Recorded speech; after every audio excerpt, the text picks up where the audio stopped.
Back here now, United Health Group said that its Change healthcare systems were hit by a cyber attack last month.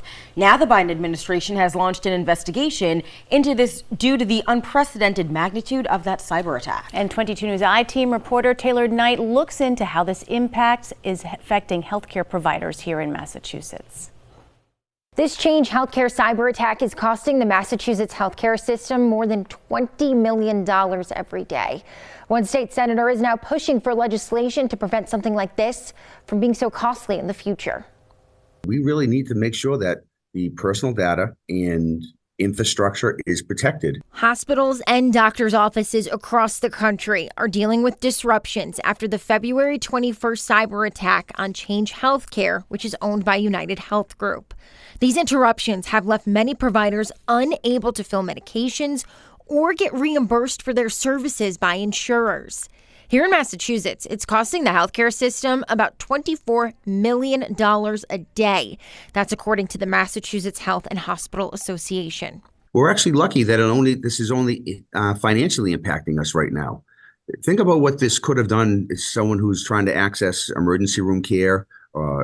We've had other cases where ambulance services were disrupted. So this actually could be a life-saving issue at some point. State Senator Michael Moore co-chairs the Committee on Advanced Information Technology, the Internet, and Cybersecurity. He says the state needs to pass legislation that deals with cybersecurity and AI. He sponsored a bill that would allow lawmakers to work with companies in the private sector to establish industry-specific regulations and guidelines. It would allow the Commonwealth Fusion Center to respond to and investigate cyber attacks and would require cybersecurity training for public employees.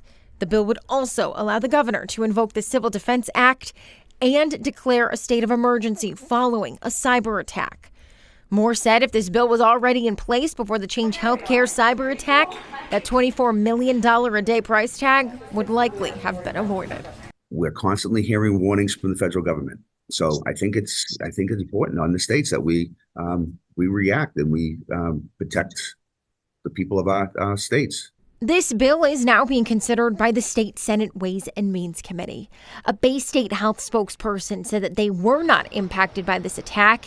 Mass General Brigham, which owns Cooley Dickinson Hospital, said that they are not seeing a direct impact on patient care. The FBI reported 249 ransomware attacks on healthcare companies in 2023. That's the most out of all the critical infrastructure sectors that they track. If you're being impacted by this cyber attack, United Health Group has set up a temporary funding assistance program. So far, they've paid out over $2 billion in advances to help affected healthcare providers. We have a link to that fund on our website, wwlp.com. Working for you with the 22 News I-Team, I'm Taylor Knight.